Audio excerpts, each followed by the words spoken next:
유대인들 입장에서 어떻게 했습니까? 나한테 약속해놓고 이것 좀 봐라 영국 하면서 테러를 일으킵니다. 그렇죠? 예, 1946년 7월 22일 예루살렘 영국 총독부와 헌병사령부가 있던 건물 킹 데이빗 호텔을 유대인 민병대 무장 조직이 테러를 합니다. 국가의 이익은 네. 감정과는 감정과는 네. 별개의 문제죠. 지금 팔레스타인 국가를 세워준다고 이스라엘이 약속한 땅보다 예. 이때가 훨씬 훨씬 더 많아요. 많았어요. 진짜요? 네. 국제 정세 냉정합니다. 감정적 접근 안 됩니다. 아무도 우리를 도와주지 않아요. 그러면 현재 지금 팔레스타인 사람은 누구냐? 우리가 헷갈리죠. 그러니까 이 사람들은 국가를 만들어 본 적이 없잖아요. 없죠. 한 번도 다른 제국의 신민들이었죠. 한 번도 만들어 본 적이 없죠.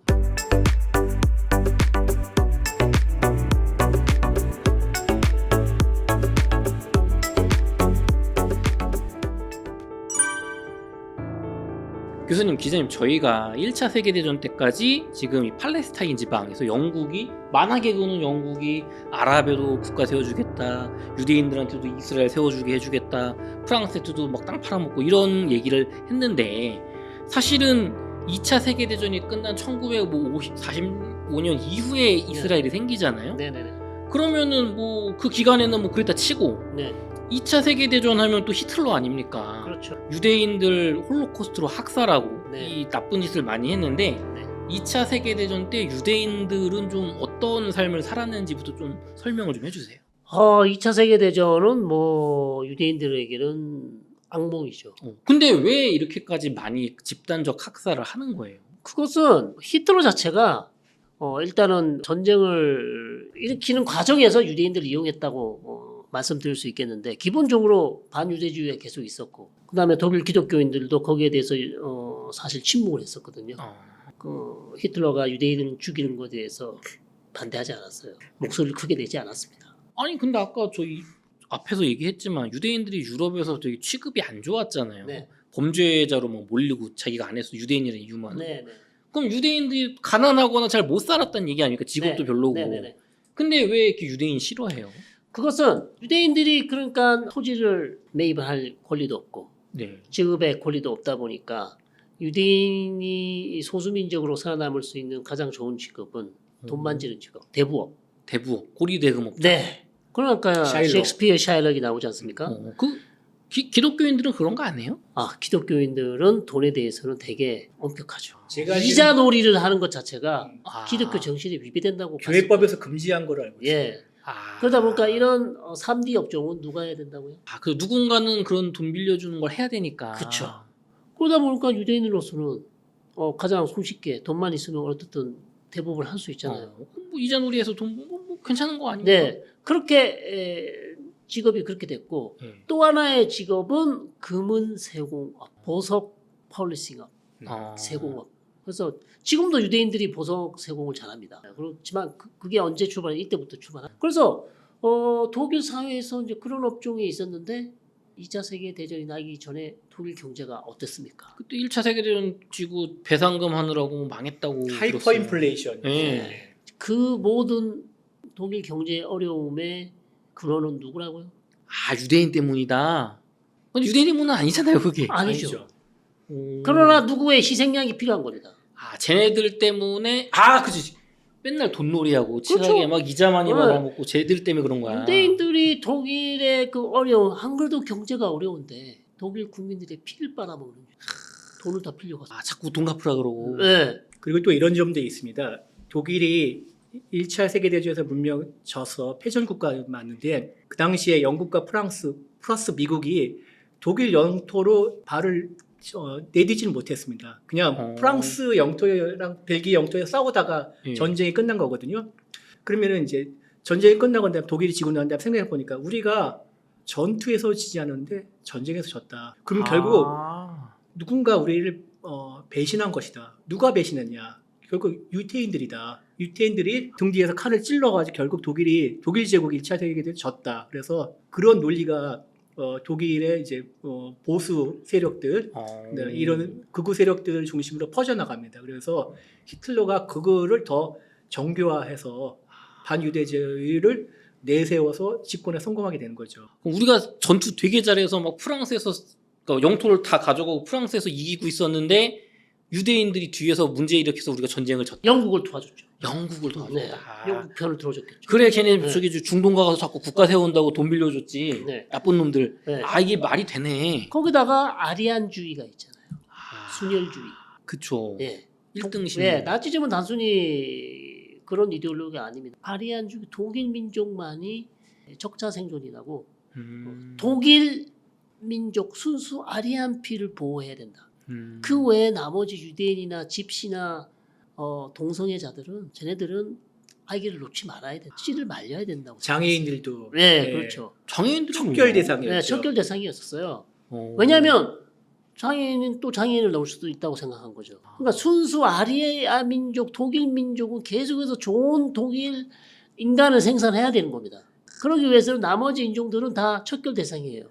그 중에 하나가 유대인이에요. 홀로코스트라고 해가지고 하나의 그 나치 독일이 유태인을 아예 민족 자체를 역사상에서 절멸시키려고 그러지 예, 않습니까? 파이널 솔루션이라고. 파이널 최종 계획이라고 예, 예, 하는데 예. 그런데 우리는 유태인만 생각하고 있는데 예. 아까 교수님 말씀하신 집시 민족들도 집시도 많이 희생이 됐습니다. 그런데 집시는 국가도 없고 세력도 없기 때문에 사람들이 기억을 못할 뿐이지 영화에 안 나와요. 네. 안 나옵니다. 신들리스트는 신들러 리스트 알아요. 신들리스트는 유태인의 홀로코스트만 다는 건데 네. 집시의 홀로코스트를 다룬 영화나 작품 봤습니까? 문학 작품? 만들 사람이나 국가나 세력이 없구나. 네. 지켜줄 사람이 아무도 없죠. 집시 같은 경우는. 지금도 동유럽 사람들이 싫어한다고 하더라고요, 집시들. 네.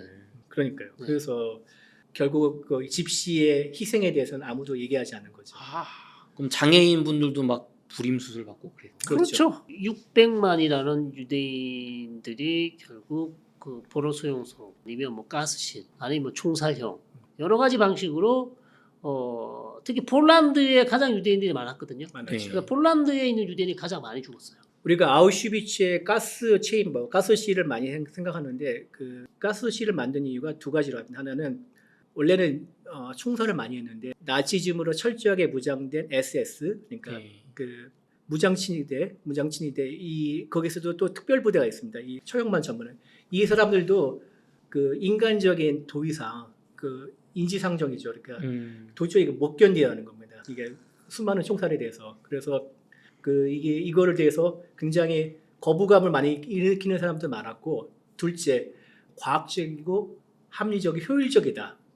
그리고 그러기 때문에 가스 챔버를 만든 거라고 합니다. 그러니까 빨리 죽이고 사람들 감정 동요 없이 죽일. 예, 그렇죠. 한꺼번에 많이 죽을 수 있죠. 아유, 교수님 이렇게 유럽에서 난리를 치고 있잖아요. 지금 네. 히틀러가 이렇게 되면은 이게 이스라엘 건국이나 뭐 팔레스타인 영국의 이제 문제는 중동에도 이게 좀 영향이 있나요? 엄청난 영향력을 줄 수밖에 없죠. 저렇게 많이 죽으니까 다 유대인들이 어디로 가겠습니까? 미국 아니면 이스라엘로 가야 돼요. 팔레스타인으로 올 수밖에 없죠. 유럽을 뻗어내야 된다. 유럽에 있던 미국 사람들 대부분 다 미국으로 갑니다. 유럽에 있던 유대인들은 더 이상 뭐 나치가 전부 다 유럽을 차지하니까 프랑스나 뭐 이쪽 전부 다 그렇죠. 예, 탈출할 수 있으면 미국으로 가게 되죠. 알버트 아인슈타인이 예, 대표적이죠. 그래서 대부분의 과학자들은 다 미국으로 가. 그 다음에 돈이 없는 사람들은 미국으로 못 가는 사람들은 다시 팔레스타인. 그러면 미국 가는 것보다 팔레스타인 가기 좀 싼 거예요, 배값이. 왜냐하면 그거는 세계 시온주의 기구들이 배를 계속해서 만들어서 유대인들이 배를 와야 되니까 인구를 늘리기 위해서 적극적인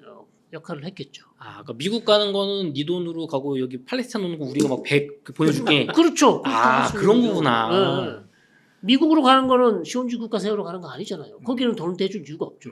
치사하게 튀는 거네. 그리고 본인 어떻게 보면 뭐 그렇게 볼 수도 네가 있어요. 가라 미국. 네. 그렇죠. 지금 우리 민족이 지금 똘똘 뭉쳐도 될까 말까인데 너 혼자 잘 살겠다고 미국 가 나쁜 놈. 약간 그렇게 볼 수도 있어요. 아니면 좀 그냥 먼 친척 떠나는 느낌. 네. 그러면은 결국에는 중동에는 더 사람들이 몰려드는데 근데 이게 지금 유럽에서 막 학살하고 있는 거잖아요. 네. 히틀러가. 네네. 그럼 그 배에 탈 때 막 검문 같은 거 하는 거 아니에요? 그 탈출할 때? 그런 것도 하죠. 그래서 유대인들이 왜 2차 세계대전 당시 유대인들의 영화를 보시면 유대인들이 살아남기 위해서 곳을 숨거나 돈으로 매수하거나 피난 가거나 교묘하게 독일 병정들을 속이면서 탈출하는 영화들이 많아요. 대부분 다 그런 영화들이죠. 안내 일기도 있죠. 예. 저 안내일기 봤어요. 읽어봤어요. 어유. 그 가족들이 다 이렇게 굶어 죽거나 네. 잡혀거나 아프더라고요. 네. 안내도 결국에는 수용소를 끌려가서 죽죠. 그러니까. 이거 또 스포일러네. 근데 모든 유럽 사람들이 특히 독일 사람들이 다 그렇게 히틀러 생각 나치즘에 동조를 했나요? 뭐 100%는 아니겠지. 워낙 그 당시 특히 독일 종교계는 그다지 큰 목소리를 내지 못했고. 그러나 나치 특히 히틀러에 대해서 반대하는 사람들이 많이 있었지만 워낙 히틀러가 초반에 전쟁에서 많이 네. 승리를 많이 거두고 승리를 많이 거두자 보니 이게 드디어 독일이 이제 우리의 살 길이다. 그러니까 1차 대전 때 철저하게 짓밟혔던 국가적인 자존심을 네. 히틀러가 되살려줬다 생각하고 예. 조금 이 문제는 불편하지만 네. 지금 우리 독일 민족의 영광을 가져다주는 지도자. 그리고 이 최종 파이널 솔루션, 최종 해결책이나 이런 유태인들의 강제 이주 및 집단 처형에 대해서는 독일이 이렇게 공개를 안 했습니다. 몰랐기도 했고 알고도 또 모른 척했죠. 독일 일반 국민들은. 그러면 아주 일반 국민한테도 이 정도까지라고 알려지지는 않았을 수도 있다. 아마 전쟁이 끝난 이후에 일부 독일 사람들은 알았을 수도 있죠. 전쟁 중에는 뭐 그걸 확인할 길이 없으니. 근데 이스라엘은 절대 그렇게 생각 안 할 거 아니야. 이스라엘은 그거는 사실 이스라엘한테 그렇게 중요하지는 않습니다. 현재로서. 어차피 그거는 나치가 저지른 만행이기 때문에 네. 이게 독일 국민이 알았냐 몰랐냐 그것은 어떻게 보면 지금 이스라엘 독일하고 잘 지내는 좋은 관계를 유지하기 위해서는 그것까지 지금 파헤쳐서 니네 국민들이 다 암묵적으로 동의하지 않았냐라고 얘기할 필요는 사실 그렇게까지 없는 것이죠. 그러면 뭐 어쨌든 교수님, 기자님 이렇게 히틀러가 어쨌든 전쟁에서 패망을 하고 네. 계속 팔레스타인으로는 유대인들이 탈출해서 가고 있는 상황이잖아요. 네. 그럼 이제 전쟁 끝나고 나서 네. 독일이 졌잖아요. 네. 그럼 이제 어떻게 좀 진행이 되나요? 전쟁이 끝나고 난 다음에 유럽에 있는 유태인들이 대거 이스라엘로 이주합니다. 이주하는데 그 당시에 이제 위임 통치를 하고 있었지 않습니까? 팔레스타인 지역을 영국이. 네, 영국이. 근데 영국의 입장에서는 유태인들의 대거 유입이 자신들의 통치 기반을 약화시킬 수 있다고 생각합니다. 왜냐하면 아랍인들과 갈등과 분쟁이 늘어나기 때문에 그 팔레스타인 지역을 운영하는 게 굉장히 힘듭니다. 그래서 철저하게 검색을 합니다. 그래서 유태인들을 팔레스타인 유입하지 못하게 해가지고 지금의 키프러스 지역에다가 DP 캠프를 Displaced Person 캠프로 해가지고 집단 수용소를 만들어가지고 거기에다가 몰아놓습니다. 팔레스타인의 이주를 막기 위해서. 그럼 유럽에서 배 타고 오면은 너 유대인이 저기 키프로스 섬으로 가서 가라. 네. 이스라엘 못 들어가게 해요? 못 들어가게. 일부는 그렇게 못 들어가게 된 거죠. 그러나 또 다른 배를 이용해서 간 사람은 갔을 것이고 그러나 영국이 저렇게 잡은 배들은 사이프러스에서 이렇게 잡혀. 그래서 그거를 또 다른 영화가 있습니다. 엑소더스라 해가지고 이제 그게 출애굽기죠. 출애굽이죠. 예, 출애굽기라는 네. 성경의 한 장이 챕터인데 든 챕터인데 유럽에서 이스라엘 유대인들이 팔레스타인을 미리 입국하는 거죠. 예, 유럽에서 출발해서 팔레스타인으로 돌아가니까 출애굽이 아니고 출유럽이죠. 출유럽도 유럽기. 예, 그렇게 볼 수 있는 영화가 대탈줄. 예. 그 선박을 영국이 억류를 하는데 그 선박에 있는 유대인들이 이렇게 거부를 해서 결국 투쟁을 해가지고 팔레스타인에 들어옵니다. 들어와서 뭐 이제 거기서 또 아랍인들과 또 한타까리 하고 한바탕 하고 막 그런 이제 내용인데 저한테 막 스포한다고 계속 뭐라고 해놓고서 네. 본인도 하시는데. 역사지 않습니까? 그렇군요. 오래됐으니까 영화가요. 트로이라는 네. 영화를 보고도 많은 네티즌들이 아킬레스가 죽는다는 말을 스포일러라고 댓글에 그냥 기자님 스포일러 전문가. 브래드 피트였어요. 브래드 피트. 네. 브래드 피트였습니다. 브래드 피트가 죽는다고. 아니 우리 방송에 왜 자꾸 영화 얘기만 하는 거야? 영화로서 이제 역사를 또 하잖아요. 좋습니다. 그래서 이런 게 보면은 엑소더스를 보면 또 하나 느낀 게 뭐냐면은 굉장히 친이스라엘 네. 그러니까 이스라엘적 역사적 내러티브를 그렇죠. 철저하게 반영한 영화인데 네. 왜냐면 헐리우드에 보면은 유명한 제작자나 이런 감독이나 네. 배우들이 유태인 출신이 많습니다. 유대인들이 많기 때문에 스티븐 스필버그. 예, 대표적이죠. 유대인이에요. 예, 유대인이죠. 예, 그렇기 때문에 아무래도 친이스라엘 영화 그럼 스티븐 스필버그가 쉰들러 리스트를 또 감독을 해서 맞아요. 아카데미상을 받지 않았습니까? 그러면은 약간 이때 2차 세계대전 이후나 뭐 한 중반 1970, 80년대 중반까지 네. 90년대 초까지는 약간 친이스라엘 혹은 이 나치 나쁜 놈들 요런 영화나 요런 게 잘 먹히던 시기였던 건가요? 그렇죠. 당시는 아무래도 70년대, 80년대 예. 그 당시는 괜찮았죠. 약간 왜냐- 이스라엘 좀 불쌍하던 예, 그 사람들. 팔레스타인 문제가 지금처럼 이렇게 심각하지 않았거든요. 그러면 그 당시에 투자를 한다고 하면 이스라엘이 뭔가 좋은 쪽에 투자를 하는 좀 성과가 좋을 확률이 높았다.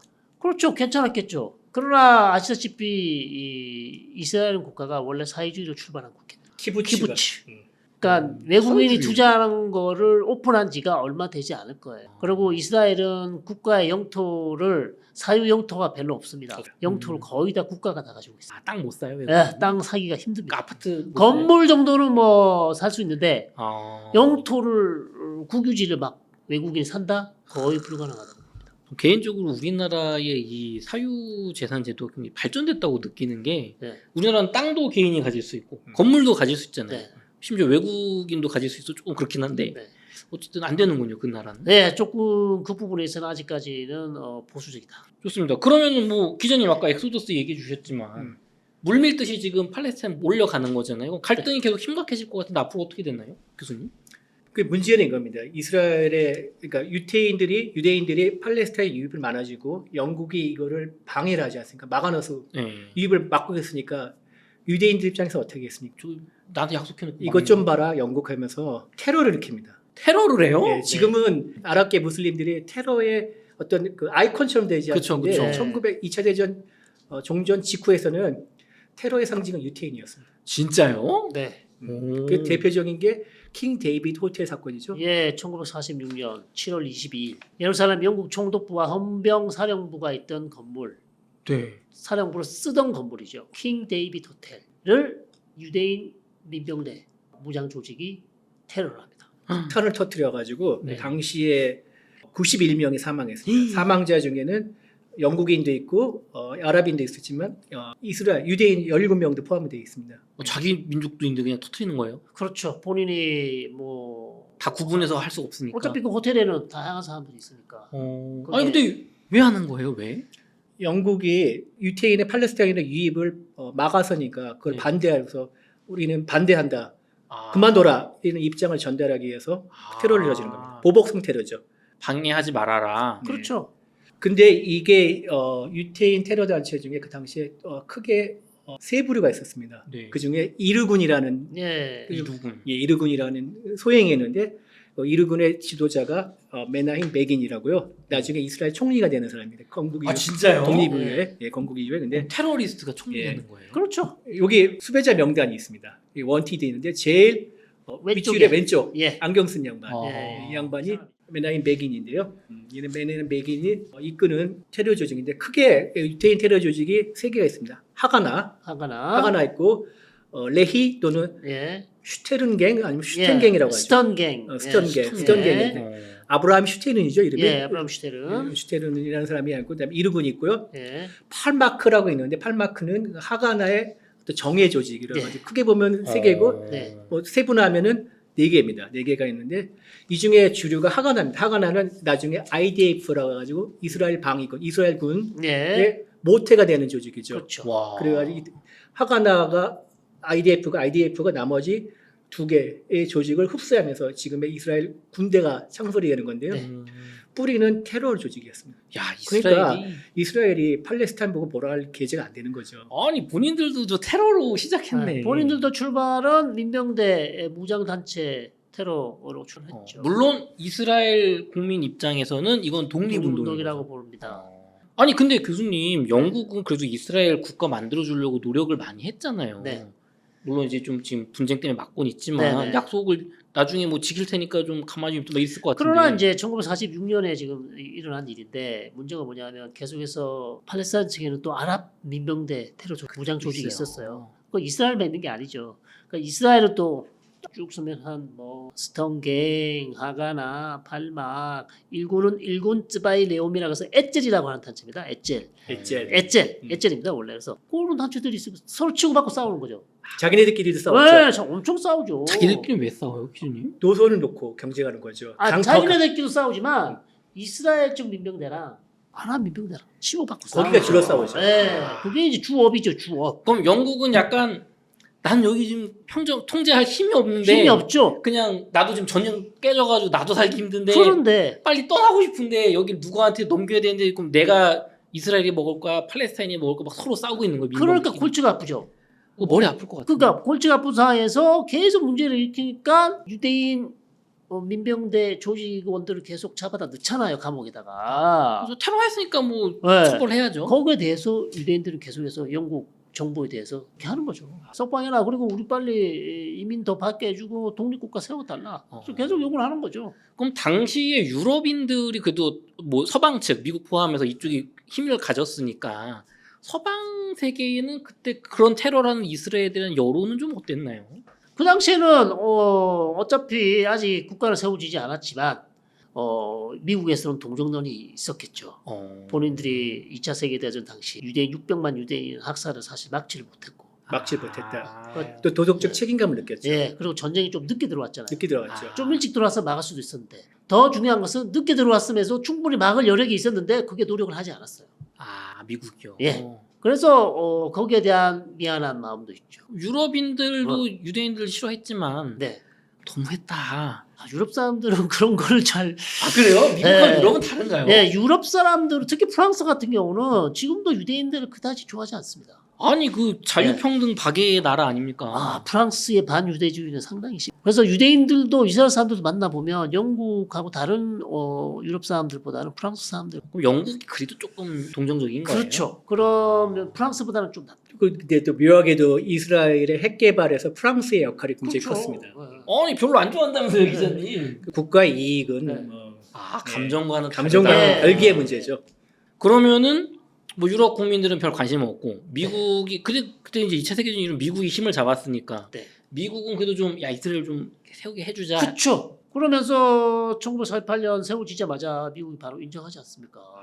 하가나랑 이르군인가 아까 예, 에첼 엣젤. 에첼이랑 뭐 영국을 상대로 또는 그 아랍 민병대를 상대로 무장 테러를 했지만은 네. 또 내부의 그 노선 경쟁을 벌이면서 둘이 싸웠는데 결국 그 에첼이 하가나 쪽으로 손을 들고 통합을 하지 않았어요. 그게 그렇죠. 네, 알달라인의 사건이라고 노선 경제, 즉 일군 츠바일 레오미 엣젤하고 즉 문하켐 베긴 총리가 이끌던 조직하고 역시 히브리어를 하시니까 발음이 예, 다릅니다. 문하켐 베긴하고 그다음 IDF 즉 벤구리온 총리죠. 들어봤죠, 총리가 벤구리온. 되는 사람이다. 다비드 벤구리온이 이끄는 하가나하고 노선 경쟁을 했어요. 누가 그러니까 이 앞으로 세워질 이스라엘 국가의 주된 정치인이 되느냐, 그다음에 군을 누가 통솔하게 되냐, 누가 지도자가 되냐, 이걸 놓고 싸우다가 IDF가 이제 무기를 단일화하는 거죠. IDF로 통합을 하는데 예, 통합을 하는 거죠. 하가나 중심의 IDF가 예. 다른 이제 모든 유태인 예. 무장 민병대 조직을 통합하는데 다 우리 밑으로 와라. 그런데 에첼이 와. 이제 반대를 했죠. 엣젤이 그거에 대해서 왜 네가 동의를 하냐?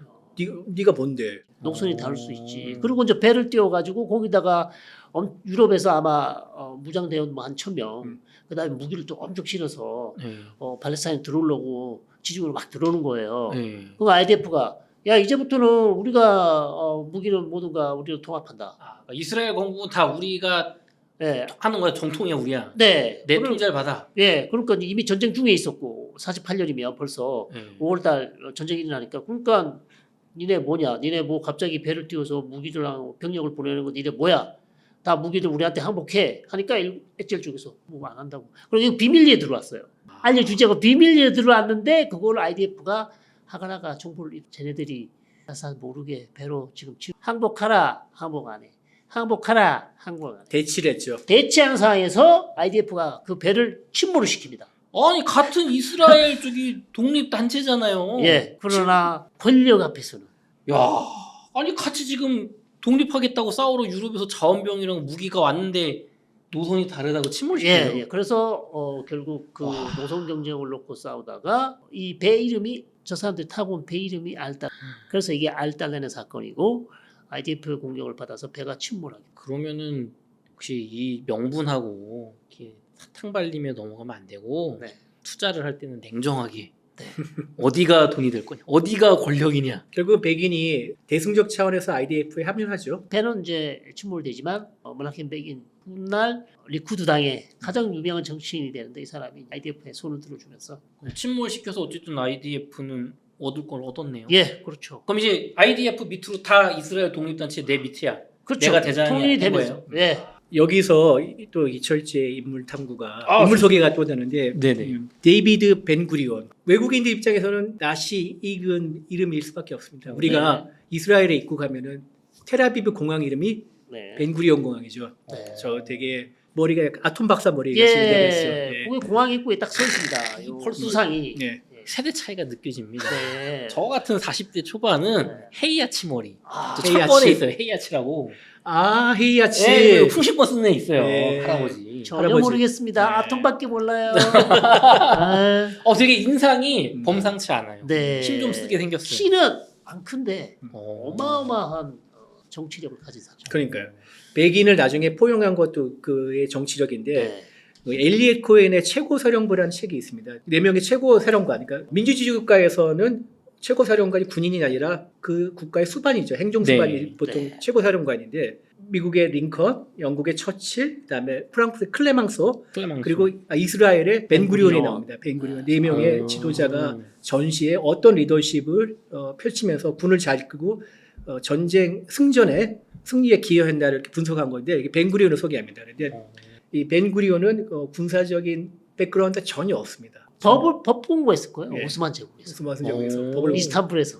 그럼 뭐 군사 지도자가 아닌데요? 네. 그렇죠. 네. 최고 근데 이 공화국 선포 이후에 이제 1차 중동 전쟁에서 승리를 이끈데 처음에 무참해 이제 IDF가 깨지죠. 네. 조직도 비비하고 훈련도 안 되고 장비도 부족한데 벤구리온이 이걸 어떻게 극복했냐? 지휘관을 모두 다 만납니다. 주요 제대 지휘관을 모두 만나 토론을 하고 경청을 하면서 받아 적고 어떤 해결책을 마련하고 그래서 끊임없이 합니다. 결국 이렇게 현장을 방문하면서 토의하고 소통하면서 스스로 깨쳐나갑니다. 그러면서 풍비박산, 그러니까 이게 흩어져 있던 IDF를 한 군데 모아가지고 1차 중동 전쟁의 승리에 기여하게 됩니다. 그의 리더십이 어떻게 하는 걸 최고 사령부의 책에 나와 있습니다. 그 오래된 책이라서 구하시기 힘들 겁니다. 네. 기자님 이거 읽어보셨나요? 읽어봤죠. 읽어봤으니까 생각이 나서 이게 딱 넣지 않았습니까? 역시 책을 많이 읽어야 이야. 이 정도도 소개도 좀 하고 멋있어 보이고. 정말 연식이 오래됐습니다. 아직도 책을 읽으시나요? 교수님은 문제가 책을 소개를 하면 네. 이게 외국어에다가 저기 이스라엘 알아보니까 이게 소개를 해도 볼 수가 없어요 저희가. 네. 우리 한글로 된 논문을 보시는 분이니까. 논문을 쓰시느라 그 논문을 쓰셔야 되고 또. 네, 힘듭니다. 지금. 바쁘신데 지금. 방송하랴 논문 쓰랴 힘듭니다. 그 성일광 교수님의 헬로메나 유튜브 채널도 많이 좀 애청해 주십시오. 아 정말 힘들어요. 요즘 링크 달아주시나요 여기? 당연히 달아야죠. 네. 네, 기자님도 뭐 빨리 하셔야죠. 아유 가끔 나옵니다. 그러시군요. 네. 우리 같은 팀이에요. 예. 그러시군요. 네. 저도 좀 불러주세요. 좋습니다. 저도 예. 부동산 얘기도 좀 하고. 예. 그러면 교수님, 기자님 결국에는 이렇게 알탈레나우 사건까지 일어나면서 이스라엘을 똥돌 문석잖아요. 지금 네. 독립하자. 결국 영국에 손들죠. 네. 영국이 더 이상 있다가는 정신병 걸릴 것 같아. 오. 너무 힘들어. 힘들어. 얘네들 아랍 애들 유대인들 한 놈도 다루기 힘든데 둘이서 난리를 치니까 영국이 더 이상 팔레스타인에 있을 이유가 없다. 그래서 외세를 끌어들이죠. 네. 그게 누구죠? 유엔을 끌어들여. 막 유엔이요? 창설된 유엔 1948년에. 네. 오. 그래서 47년 5월 15일 창설됐고 예. 그러면서 유엔에 도와달라고 하니까 유엔은 다시 아까 37년에 했던 것처럼 유대인 국가, 아랍 국가 두 개로 나누자. 합리적인 것 같아요. 왜요? 그만 싸워. 왜? 분 하나를 다시 만들어요. 네. 분 하나를 만들어서 11월 29일 유엔 총회에서 통과시킵니다. 네. 그래서 유엔 총회 결의안 181호 찬성 33 반대 13표 통과. 문제는 아랍 사람들이 그래요? 본전 생각. 야 이거 원래 다 우리 땅인데. 아니 저 같아도 그렇겠어요. 굴러 들어온 돌이 박힌 돌을 빼는 거고 원래 대대로 살아왔던 내 고향이고 내 집인데 네. 나가라고 하는 거니까. 그렇죠. 내 건데 왜 나눠? 그러니까 인구도 이때까지만 해도 인구가 유대인 인구와 아랍 인구보다 적었거든요. 그런데 영토는 거의 절반 가까이 주니까. 조금 이스라엘이 유리하게 한 반 정도 가져가게 된 거예요. 네, 인구가 절반 정도. 적은데. 절반 정도를 줬죠. 그러니까 아랍 사람들로서 이거 받을 수 없다. 유대인은 땡큐지. 땡큐 했습니다. 네. 내가 굴러온 돌인데. 합법적으로 우리 영토를 유엔이 인정해줬으니까 인정해줬으니까. 놓으라고 할 이유가 하나도 없어요. 야, 근데 교수님, 기자님 의외네요. 저는 이스라엘 아까 그 헤르츠부터 네. 이스라엘 아니면 우간다 안 가. 네. 종교적 광신 이래 막 영국에도 테러하고 이래가지고 이 사람들은 그냥 다 먹을 때까지 협상 이런 거 없을 줄 알았는데 의외로 이때는 또 그 이게 협상을 인정하네요. 왜 뭐 힘의 차이를 인정하는 거예요? 유리한 유리하니까. 조건이니까. 네. 예. 아니 지금도 그래서 유대인들은 이 얘기를 합니다. 니네가 47년에 받지 그랬냐. 그러니까요. 아. 지금 팔레스타인 국가를 세워준다고 이스라엘이 약속한 땅보다 예. 이때가 훨씬 훨씬 더 많아요. 많았어요. 아 진짜요? 네. 그냥 이때 받았으면 서로 그러니까 지금보다 훨씬 팔레스타인 땅이 클 수 그렇죠. 있었어요. 그렇죠. 물론 이때 받았다 그래서 평화가 계속 유지됐을 거라고는 우리가 맞습니다. 그건 또 이제 얘기할 수는 가봐야 아는 없습니다. 거지. 장담 예, 못하죠. 예. 아. 그러나 어쨌든 그것만 영토 크기만 놓고 보면 어. 이때가 훨씬 더 큽니다. 그럼 이스라엘은 누가 저기 가져가는 거예요? 이스라엘은 예루살렘. 예루살렘은 국제 도시.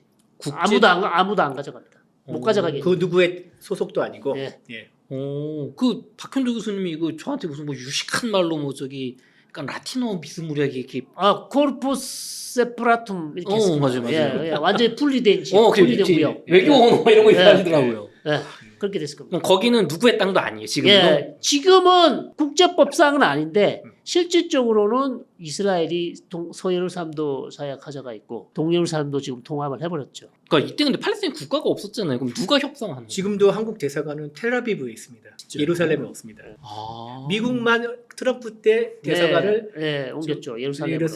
텔아비브에서 예루살렘을 옮겼죠. 오. 대부분의 국가들은 대사관이 다 텔아비브에 있습니다. 왜냐하면 이스라엘이 이 48년 전쟁 이후에 전쟁이 끝나면 서예루살렘을 이스라엘이 차지하게 돼요. 동예루살렘은 요르단이 가져갑니다. 요르단이요. 예. 그래서 요르단이 가져갔는데 1967년 6.1 전쟁 이후에 동예루살렘 뺐습니다. 그리고 안 들려줘요. 그거 지금도 갖고 있어요. 그리고 그걸 다 합해버렸어요. 그러니까 국제사회에 봤을 때 이거 아까도 얘기했지만 예루살렘은 이거는 인터내셔널 시티, 인터내셔널 레짐이라 그래서 이거는 완전히 니네 아무 측에도 속하지 않는데 이스라엘 가져가니까 이거 텔아비브 수도를 인정할 수 없다. 그래서 텔아비브에다가 대사관을 두는 거죠. 근데 트럼프 대통령은 아예 예루살렘이 이스라엘 수도 이러는 거예요. 아예 수도도 인정해줬고 대사관도 옮겨줬습니다. 트럼프만 그랬어요.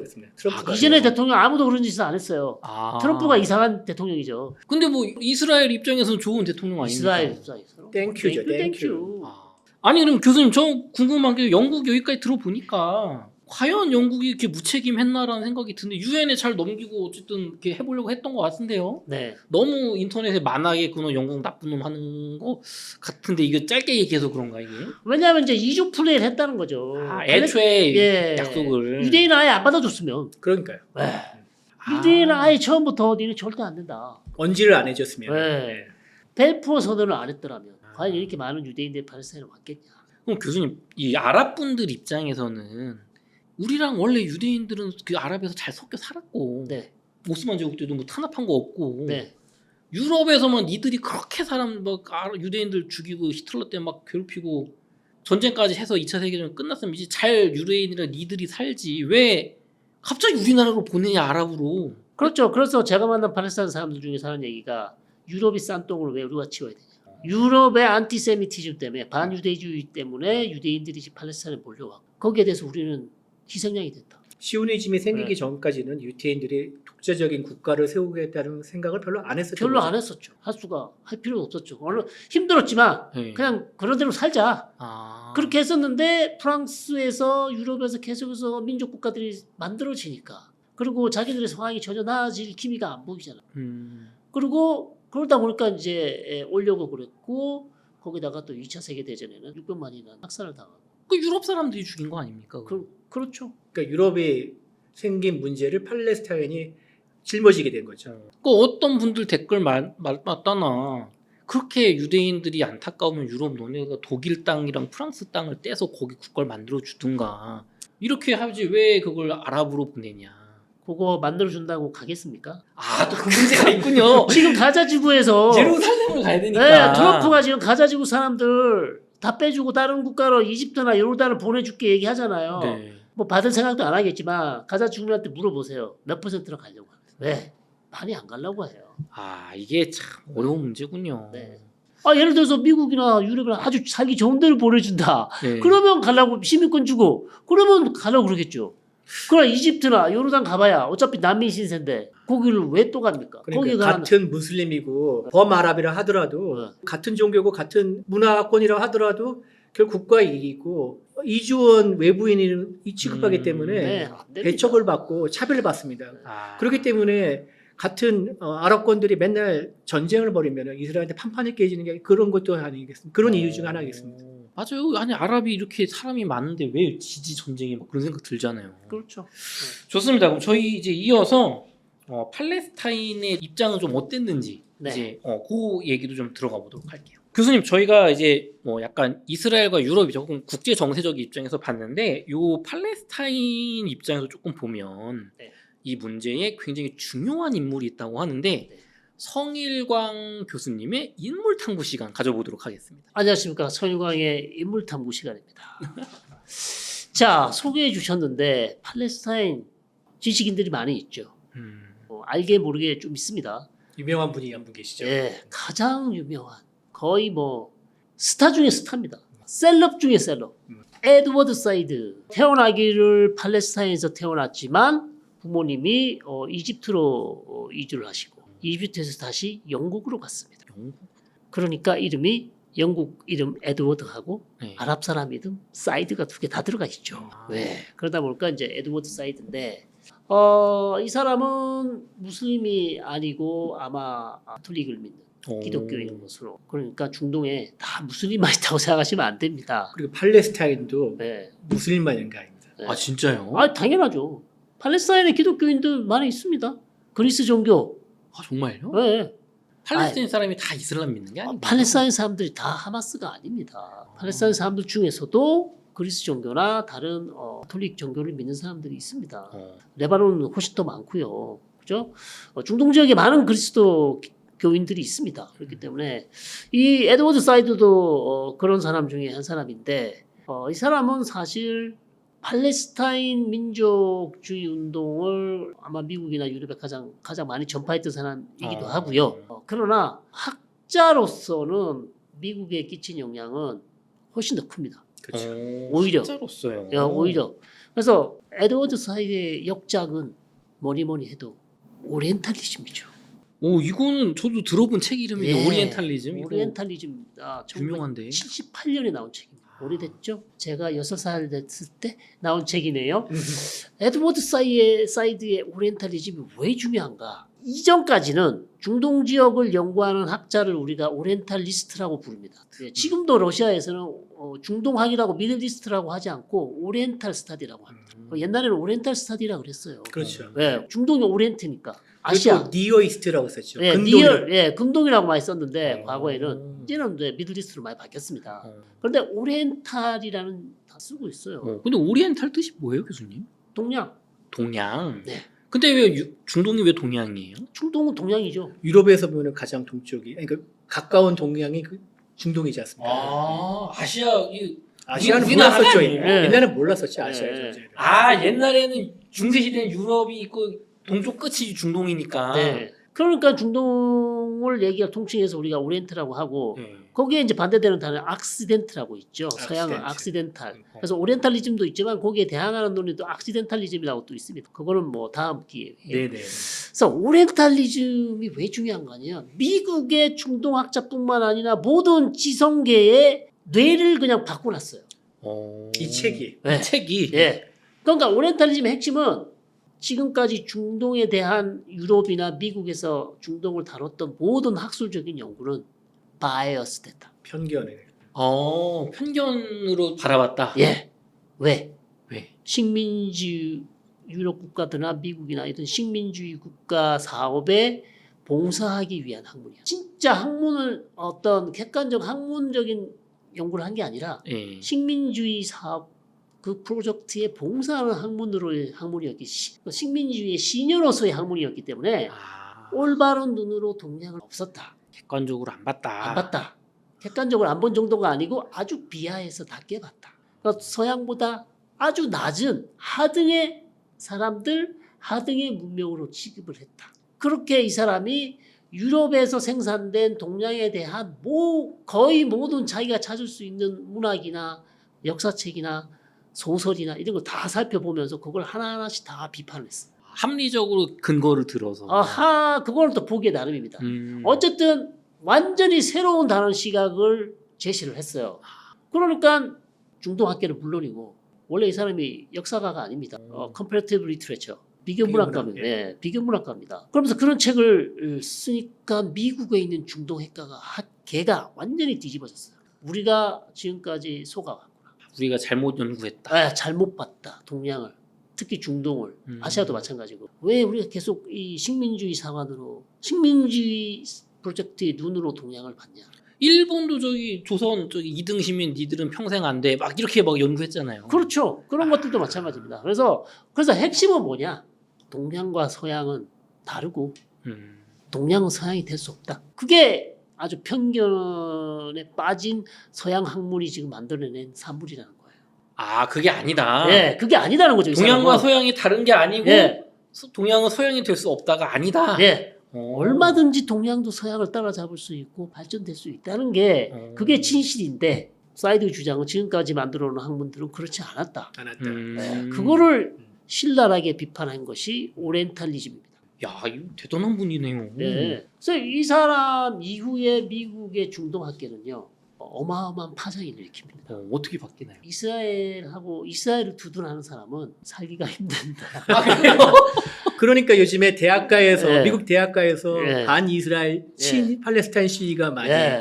자주 일어나고 있죠. 네. 예. 그 트럼프 대통령이 저기 야 하버드 너네 뭐야 왜 이렇게 반 유대인 이스라엘 시위 안 막아? 그게 다 기원이 여긴 거예요 그러면? 난리가 났죠. 학계가 예. 또 아직도 이스라엘 두둔하니 못 배우는 이런 느낌. 예. 그래서 콜롬비아 대학에서 지금 가장 심하죠. 심하죠. 이 사람이 어느 대학 교수이겠습니까? 콜롬비아. 콜롬비아 대학 교수. 야, 이 뿌리가 있구나. 네. 그래서 이 사람의 영향력은 장단점이 있는 양난의 검이다. 아, 오르신 말씀만 하신 건 아니에요? 아니죠. 양난의 검이라고 제가 말씀드리는 거는 정말 지금까지 잘못된 서양, 동양을 바라보는 잘못된 서양의 시선을 신랄하게 비판한 점은 상당히 높이 살 수 있겠으나 또 한편으로 우리가 생각해 봐야 될 게 그렇다면 딜레마에 빠지게 됩니다. 이분의 말씀에 따르면 그러면 서양은 never, ever 동양을 제대로 볼 수 없는 것인가? 그러면 동양은 동양을 객관적으로 바라볼 수 있는 것인가? 어느 게 더 객관적인 것인가? 외부자가 나를 보는 게 객관적인 것인지 내 친구나 내 자신이 나를 평가하는 것이 객관적인 것인지. 그러니까 보통 후자가 어렵죠. 그러니까 동양과 서양과의 소통의 채널을 완전히 닫아버린 것 아닌가. 거기에 대한 딜레마가 있다. 아, 야 서양이 동양을 평가하는 거는 편견이니까 너는 아예 평가도 하지 마. 그렇게 가볼 수 있다는 거죠. 아, 그 말 되네요. 너는 출발부터가 아니야. 이렇게 얘기를 해버리면 더 이상 서양은 동양과의 어떤 소통의 창이 닫혀버리는 거죠. 저 어릴 때 그런 거 있었어요. 제 20살 때 군대 갈 때 어떤 분이 공익근무요원에 네. 가셨거든요. 근데 그 당시는 방위 같은데요. 방위 뭐 예. 방위 뭐 그런 걸 써요. 뭐 방위 산업체도 있고 그렇죠. 여러 가지가 있었어요. 그리고 방위로 가는 것도 있고. 근데 현역을 나온 사람한테 막 군대 얘기를 비판하는 거, 군제도를. 그랬더니 현역 나온 분이 짜증나겠다. 야 진짜. 너는 뭐 방위 나오고 뭐 이제 현역도 안 넣은 놈이 막 이런 얘기를 하냐 했더니 전 되게 인상 깊었던 게 네.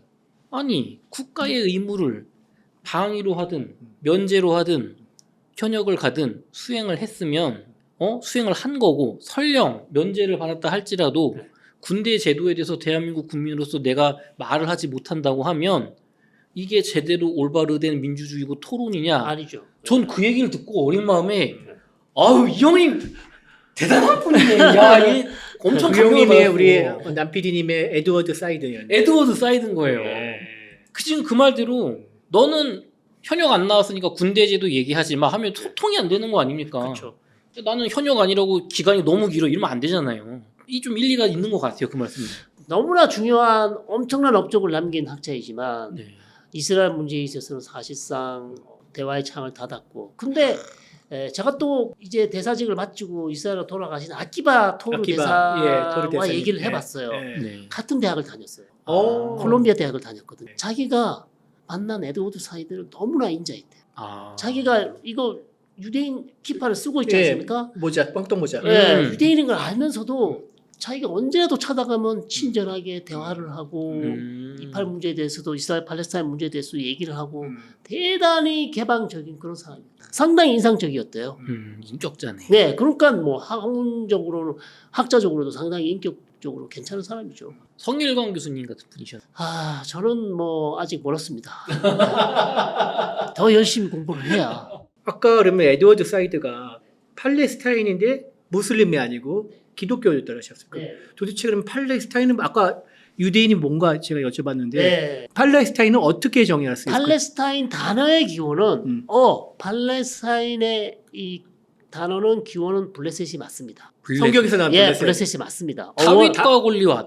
골리앗. 예, 블레셋 족속. 특히 이제 가자 음. 지역에 와 있던 그 블레셋 족속이다 그러죠. 성경에서. 아. 블레셋 족속인데 필라스틴이죠. 필라스틴. 그래서 예, 필라스틴인데 이 블레셋 족속은 원래 고고학적으로 팔레스타인에 있던 족속이 아닙니다. 그리스에서 배를 타고 온 해양 민족으로 바다의 민족이라고 하죠. 예, 해양 민족으로 알려져 있고 이름은 블레셋에서 왔으나 그 사람 지금 팔레스타인 사람들이 그 사람들의 후예라고 우리가 어떻게 할 수 있겠습니까? 바다의 민족이 뭐냐면은 네. 고대사를 전공하다 보면은 갑자기 에게의 문명이나 이런 네. 그 당시 기원전의 그 문명들이 갑자기 사라진 적이 있습니다. 그런데 이 원인에 대해서 몰랐는데 기록이 하나 남았어요. 고대 이집트에서 기록이 남아요. 바다의 민족이라고 시 피플이 쳐들어왔는데 예. 이집트가 간신히 막아서 나라를 지켰다. 아. 이런 구절이 나옵니다. 그래서 유럽에서 건너온 민족으로 추정이 되는데 네. 그들이 지금 팔레스타인의 예. 그 아. 시조라고 하죠. 그쵸. 블레셋 족속이 블레셋. 들어왔는데 이름은 같으나 이 사람들이 지금 20세기의 팔레스타인 사람들이 후예라고 할 수는 없죠. 없죠. 알 수가 없습니다. 어원은 거기서 예, 나왔죠. 어원은 거기서 나왔으나 어. 그렇기 때문에 팔레스타인 어원은 그렇고 그러면 현재 지금 팔레스타인 사람은 누구냐? 우리가 헷갈리죠. 팔레스타인 사람이 아랍 사람은 뭐고?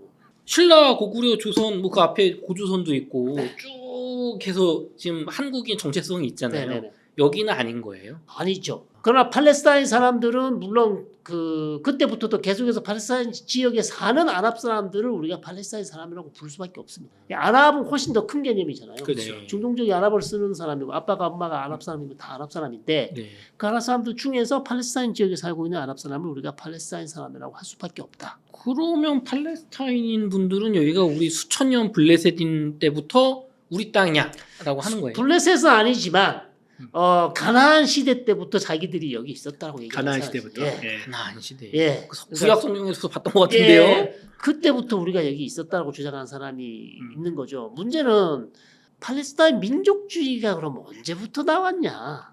요게 이제 중요하죠. 그리고 팔레스타인을 하나의 어떤 민족이나 자기들의 어떤 민족주의가 나오기 전이라도 아주 그 이전의 어떤 정체성을 확인할 수 있는 역사적 사료가 있냐 없냐. 그게 이제 중요한데 그거 가지고 이제 학문적인 논쟁이 있죠. 그러나 정확히는 팔레스타인 민족주의는 어찌 보면 한 10세기나 돼야 나오는 것이지 그게 19세기에 팔레스타인 민족주의가 있었다고 그렇게 있다고 주장하는 사람도 있습니다. 그러나 대체적으로는 20세기 들어와야 왜냐하면 팔레스타인이 오스만 제국 시대 시리아하고 같이 엮여 있었거든요. 그렇죠. 분리가 돼 있지 않습니다. 시리아하고 같이 엮여져 있었기 때문에 특히 20세기 초에 팔레스타인 문제를 결정하는 사람들이 시리아 사람들도 많이 있었어요. 팔레스타인 사람들만 결정한 게 아닙니다. 시리아 사람. 네, 시리아 사람들의 같이 팔레스타인 사람들이 이스라엘하고 협상을 했고 그런 결정들이 잘못된 결정들이 있죠. 47년 분할안을 받았으면 됐을 텐데 안 받았다. 그러면 왜 그럼 팔레스타인 사람들은 그렇게 통일되지 못해? 팔레스타인 사람들도 역시 가문 정치가 있었어요. 가문죠. 그렇죠.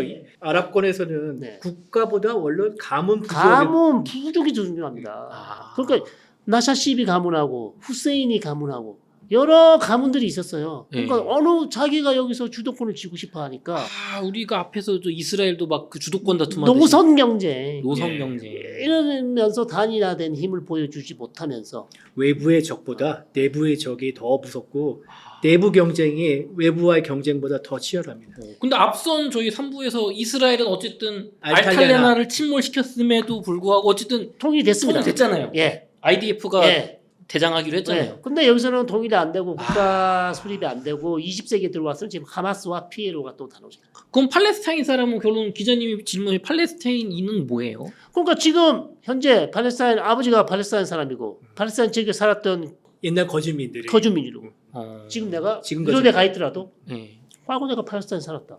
그럼 내가 왜 지금 팔레스타인 여권이 나옵니다. 자치정부가 있으니까. 네, 자치정부가 있으니까 여권이 나옵니다. 그럼 이스라엘의 입장은 여기는 뭐 오랫동안 팔레스타인 사람이라는 민족이 없었고 그냥 그 아랍 오스만 제국에 살다가 이렇게 주장하는 사람들이 그렇죠. 그렇게 보는 거죠. 이스라엘에서 우파들은 특히 이제 팔레스타인 민족주의가 어딨냐. 뭐 있어봐야 20세기 후반에 나왔지.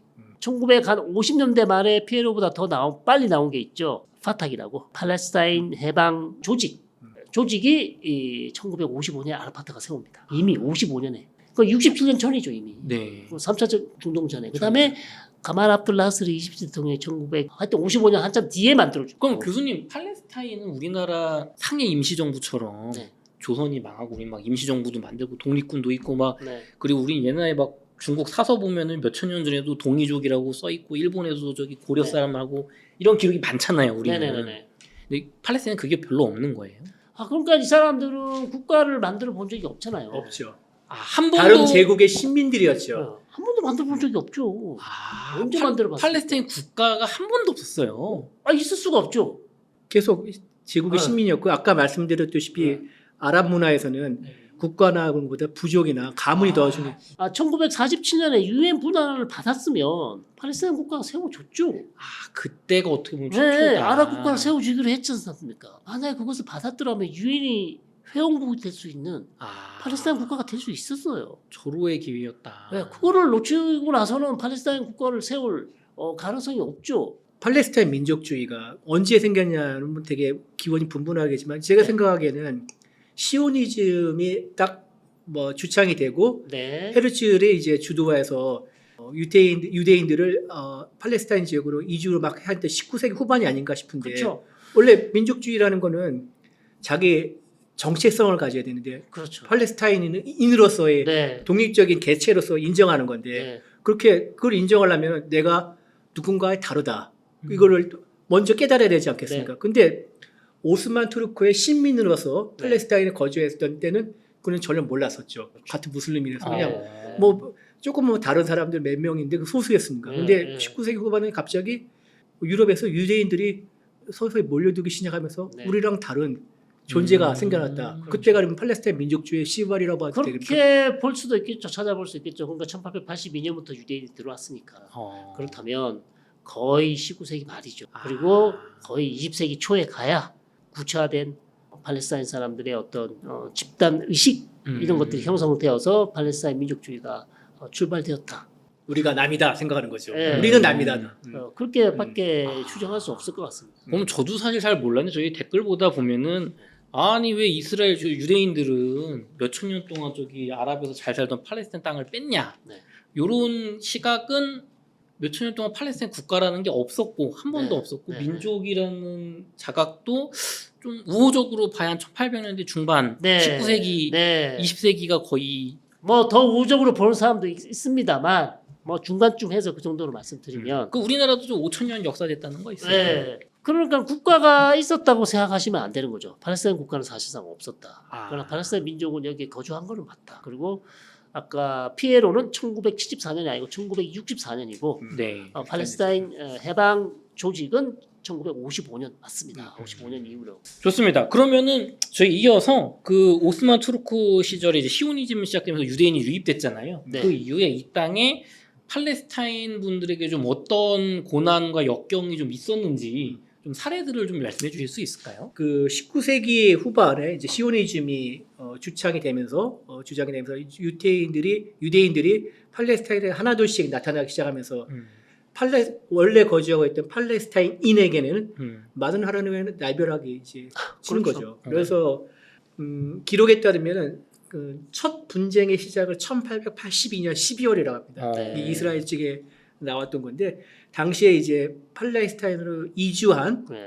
이스라엘 유대인들의 결혼식이 있는데 결혼식에서 이렇게 파티를 벌이고 있다가 유대인 경비원이 실수로 총을 쏴가지고 실수로 써요. 팔레스타인 아랍계 팔레스타인인을 한 명을 숨지게 한 일이 있었답니다. 이게 최초의 기록상 나온 최초의 분쟁이라고 하네요. 양측 간에. 예. 아니 실수로 총을 쏴요? 예. 오발 사고죠. 오발 사고. 오발적 아, 오발. 네. 예. 그 이후에 이제 유대인들이 뭐 많이 오면서 아까 로스차일드 가문이 돈을 대줘서 이제 땅 매입을 하면서 그렇죠. 토지와 관련된 분쟁들이 잦아진다 합니다. 유대인 지주들과 팔레스타인의 소장농이나 네. 이런 경우도 있고 생기고 그다음에 토지 매입 관련해서 분쟁도 잦아지고 네. 그러면서 차츰 이 양측 간의 감정의 골이 깊어지고 분쟁도 많아지고 이 또 강도도 격화가 됩니다. 예. 그때 유대인들이 좋은 값을 쳐줬어요. 시세보다 높게. 돈을 네. 뺏은 근데 약간 그럼 돈 주고 산 사람들은 꽤 좋은 값에 산 거예요. 네. 그러니까 아랍 사람들이 팔았겠죠. 그리고 강제로 판 건 아니잖아요. 강제로 판 건 아니죠. 당연히 시세를 아주 잘 쳐준 거죠. 왜냐하면 땅을 사야 되니까. 사야 되니까. 예, 절박한 사람들은 유대인이었겠죠. 그렇죠. 그러니까 아주 시세보다 높게 했기 때문에 아랍 사람들이 땅을 사실 좀 많이 팔았다. 이렇게 이제 볼 수 있어요. 근데 또 아까 전부에서 10% 정도만 그렇게 샀고 나머지는 막 우르르 몰렸다고 또 네, 하셨잖아요. 그렇습니다. 그렇게 땅을 막 많이 매입하지는 못했어요. 제가 왜냐- 댓글 보다 보면 네. 그런 거 있어요. 네. 아닙니다, 교수님. 유대인들이 합법적으로 다 돈 주고 산 거예요. 다는 아니에요. 다는 그렇죠. 아니다. 아랍 사람들이 그 땅을 다 팔 수는 없었어. 왜냐하면 이미 유대인들이 너무 많이 들어왔고 이 땅을 파는 것 자체가 상당히 문제가 될 수 있다고 생각했어요. 그렇기 때문에 땅을 그렇게 마구잡이로 유대인들에게 다 팔 정도 그 정도는 아니었다. 하지만 네. 제값 주고 시세보다 더 주고 네. 합법적으로 산 유대인들도 있었다. 있었다. 음. 네.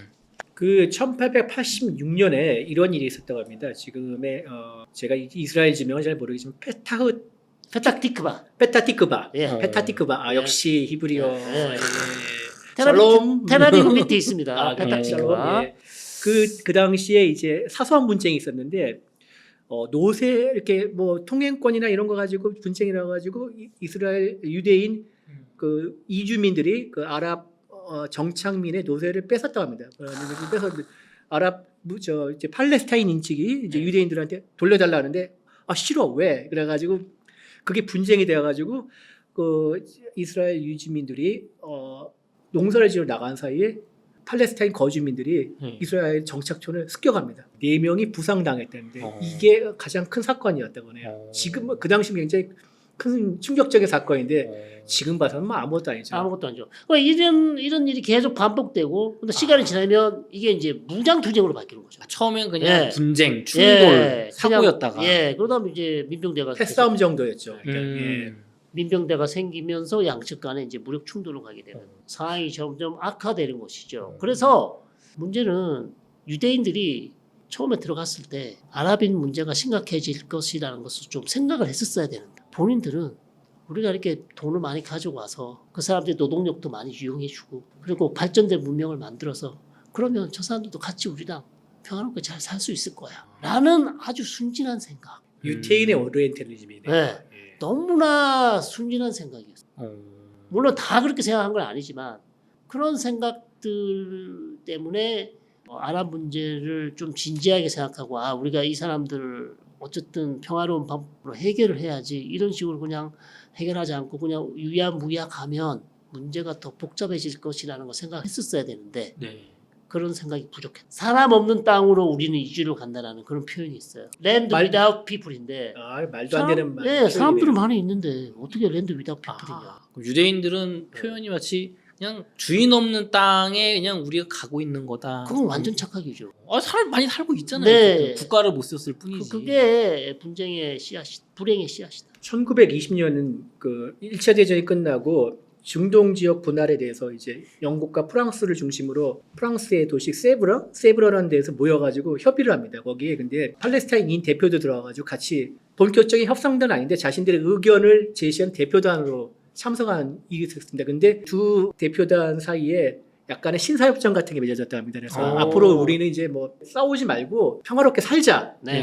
그렇게 약속을 했건만 점점 더 많은 그 유대인들이 팔레스타인도 유입이 되고 그러면서 분쟁이 더 격해지면서 그 1920년의 약속은 물거품이 되는 거죠. 원래는 그냥 같이 살자였던 거예요. 그때만 해도. 그때만 해도 이제 평화롭게 협의를 해보자. 잘 해보자 어떻게. 잘 해보자. 너무나 순진한 생각이죠. 구체적으로 뭘 어떻게 나누자니 뭐 돈을 줄게 뭘 해야지. 네, 말만 그러니까 뭐 노력은 좋았으나 그것이 결실을 맺기에는 좀 역부족이었다. 그렇죠. 팔레스타인의 핍박의 역사에서 또 이렇게 되게 중요한 사건이 있죠. 데이르 야신 사건인데 이게 뭐죠, 교수님? 1948년 4월 9일 예루살렘 인근 데이르 야신이라는 마을에 지원주의 즉 유대인 군사 조직들이 특히 레키가 들어가서 레키가 아마 에젤에서 나온 조직이에요. 다른 테러 조직. 민병대 조직. 민병대 조직. 네, 아, 테러 조직. 이슬람에서는 민병대 조직. 네. 여기가 마을을 공격해서 여성과 아동을 포함해 107명의 팔레스타인이 사망하는. 그것도 최소 인원입니다. 네, 그거 이거 더 거의- 피해자를 더 부풀려 그러니까 좀 더 네. 확대 집계하면 400명, 500명 이렇게 얘기는 그러니까 나오네요. 이걸 뭐 거의 학살 사건이죠. 근데 왜 학살해요? 그것은 이제 그 마을에서 다른 사람이 나와서 유대인을 공격했다거나 아니면 본인들이 쫓고 있는 사람이 그 마을에 들어갔다거나 여러 가지 이제 이유 변명 구실을 대어서 팔레스타인 마을을 공격을 한 거고 말씀드린 것처럼 1948년 5월 15일 전쟁이 딱 갑자기 일어난 게 아니고 그렇죠. 이미 이전부터 양측 간에는 무력 충돌이 잦았기 때문에 이런 상황을 얼마든지 많이 발생했을 가능성이 높다. 짧게 보면 70년 전에 네. 그러니까 본격적인 유대인의 유입이 생겼을 때부터 네, 네. 차츰차츰 응축이 된 거죠. 그렇죠. 방어뿐만 아니라 복수도 했죠. 전쟁이 나기 전부터 무력 충돌은 계속 되고 있었다. 그때 당시에 데이르 야신의 학살을 지켜보던 자크드 레이니어라고 당시에 이제 팔레스타인 적십자 대표가 이 네. 관계를 목격했다는 이런 말을 했습니다. 그 유대인 아까 레흐가 와서 팔레스타인에게 집을 비우고 나가라고 했는데 주어진 시간 단 15분 만이에요. 15분 만에 15분 만에 나가라. 네. 나가라 하는데 이게 어떻게 말이 가능합니까? 그리고 또 낮 시간이었기 대부분은 이제 농사지로 나갔기 때문에 주변 마을에는 주로 이제 노약자들, 노인이나 어린이, 여성들밖에 없었는데 이들에게 그렇게 하면 이게 될 법한 일입니까? 그리고 딱 15분 지금 끝나고 난 다음에 본격적으로 학살 시작됐는데 이 학살에 가담한 이스라엘 측의 그 민병대 레히 보면은 소녀도 있었다 합니다. 소녀, 여성, 여성 아이, 그렇죠. 예. 소녀. 그래서 그러니까 이게 상당히 이스라엘 팔레스타인 분쟁사의 거의 심볼 상징입니다. 아. 유대인들이 무고한 팔레스타인 사람. 물론 48년 전쟁 중에도 전쟁을 수행하는 것도 문제가 되는 게 많았습니다. 왜냐하면 이스라엘군이 아예 고의적으로 전쟁 중에 팔레스타인 마을에 들어가면 주민들이 도망가도록 위협을 했다. 집을 버리고 도망가도록. 네. 그럼 그 땅을 가져갈 수 있잖아요. 떠나게 만드는. 예, 그런 방식의 어떤 조직적인 군 차원에서 팔레스타인 주민들을 요르단으로 도망가도록 위협을 하거나 그런 것을 계획하지 않았냐. 그런 학문적인 논의가 있어. 그것을 우리가 D 플랜이라고 합니다. A, B, C, D인데 D 플랜. D 플랜인데 그런 작전 계획명이죠. 음. 근데 거기에 대해서는 이스라엘 쪽에서는 이제 서로 또 조금 논란이 있죠. 맞다, 아니다. 나는 그래서 그게 히브리어는 토크니시 플랜이라는 뜻이고 토크니 달렛인데 달렛 플랜 혹은 뭐 D 플랜이라고 그렇게 부르고 있습니다. 그 데이르 야신 마을 학살 사건이 네. 목적이 있을 것 같습니다. 이건 뭐 이스라엘은 분명히 인정하지 않지만 이런 네. 한 번의 학살 사건이 있고 난 다음에 네. 팔레스타인 사람들 입장에서는 어떻겠습니까? 이스라엘에 이 같은 학살을 당하지 않게 해서 빨리 도망쳐야겠다. 그쵸. 예. 다 죽이니까. 다 죽인다. 몽골군이 원정을 할 때 딱 예. 하나 본보기를 하지 않습니까? 항복을 거부한 도시를 완전히 그 네 발 달린 모든 짐승을 다 죽이는 거 가지고 초토화시키는 게 더 예. 이상의 저항은 무의미다. 너희들 저항하면 이렇게 된다는 게 아. 일종의 선전을 하는 거죠. 이런 네. 효과가 있기 때문에 데이르 야신 마을 학살 사건 이후에 네. 팔레스타인의 이제 많은이들이 이스라엘의 이런 학살이 두려워서 집을 또 많이 떠났다고 하거든요. 그러니까 이제 전쟁 전부터 이미 개전 직전이죠. 예, 이건 개전 직전이죠. 그 개전 직전인데 이미 양측 간에는 이미 팔레스타인하고 유대인 민병대 간의 전쟁이 있었고 독립을 선포하고 나서 이제 아랍 분들이 들어오면서 이제 1차 중동 전쟁이 터진 거죠. 그러니까 이거는 일종의 내전이죠. 내전이죠. 예, 이스라엘 내부에서 팔레스타인층과 유대인들이 계속 전쟁을 벌이고 있었고 특히 데르 야신 같은 경우는 여기 보니까 이 마을은 이스라엘과 싸울 의사가 없다. 불가침 오. 합의를 이미 다 했는데도 불구하고 맞아요.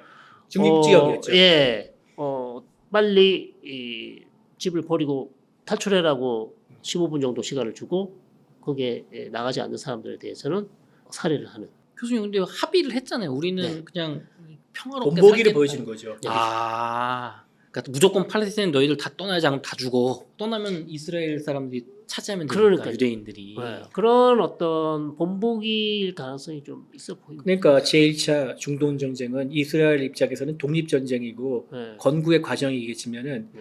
원래 거주했던 팔레스타인에게는 재앙이죠. 그래서 이거를 나크바라고 하지 않습니까? 네, 아랍어로 나크바라고 부릅니다. 무슨 뜻인가요? 대재앙, 대재앙. 디제스터죠. 디제스터. 대재앙.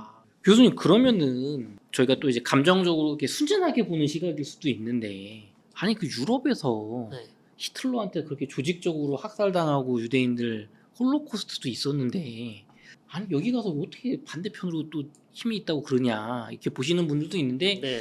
이거는 너무 이렇게 우리 인류의 역사나 정치나 권력 이런 투쟁을 너무 생존을 순진하게 보는 시각일까요? 아 그래서 유럽 사람들이 팔레스타인 많이 도와주려고 해요.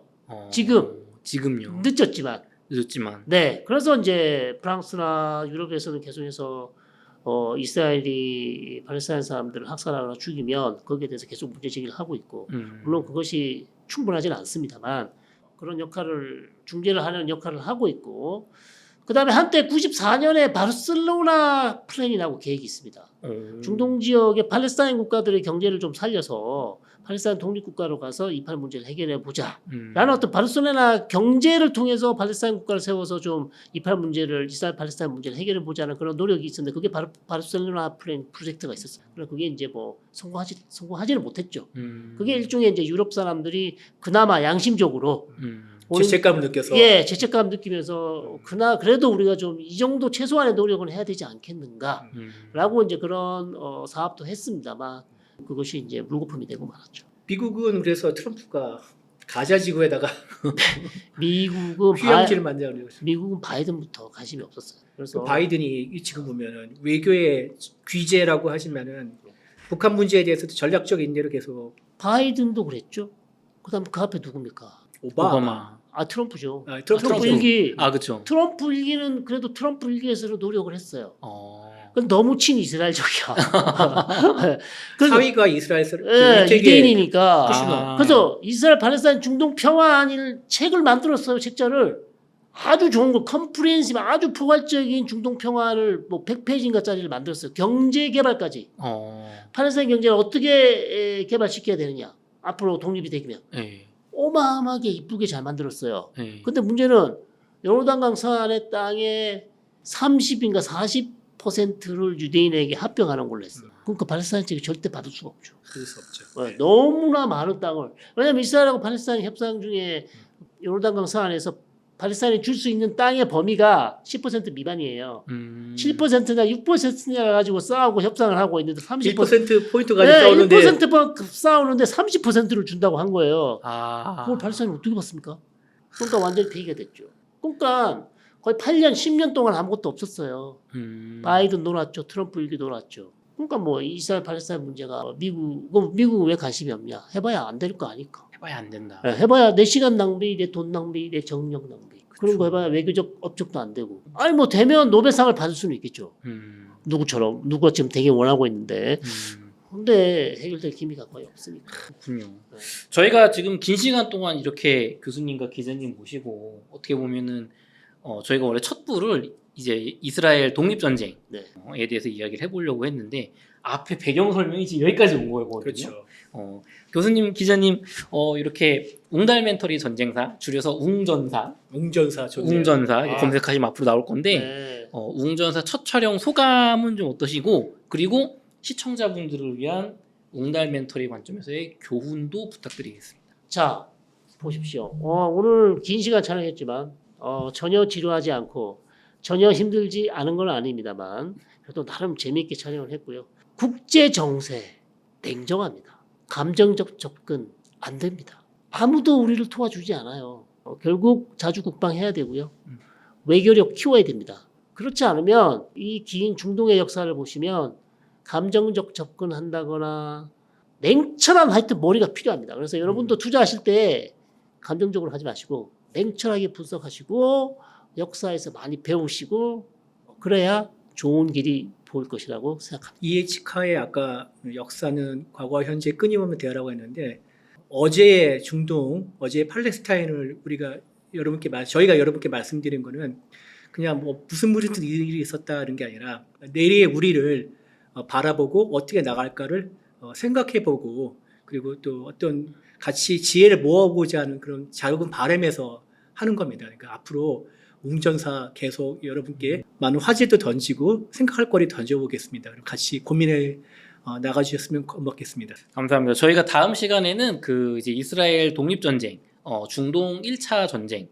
교수님 아랍 분들이 이 전쟁을 부르는 명칭도 있잖아요. 나크바. 나크바. 네, 대재앙이죠. 또 대재앙이군요. 네. 제 1차 중동 전쟁. 그렇죠. 이게 독립 전쟁은 너무 이스라엘의 시각이니까. 그렇습니다. 네. 이제 아랍 입장에선 대재앙, 네. 나크바에 대해서 알아보는 시간을 가지도록 하고요. 저희는 소고기를 먹으러 가겠습니다. 오. 촬영 끝나고 소고기 먹기로 했거든요. 오. 제가 사는 겁니다. 오. 정확히는 응달식빵에 사는 겁니다. 예. 여러분 저녁 식사 맛있게 하시고요. 다음에 또 빠른 시일 내에 촬영하도록 하겠습니다. 댓글 많이 남겨주세요. 감사합니다. 감사합니다. 고맙습니다.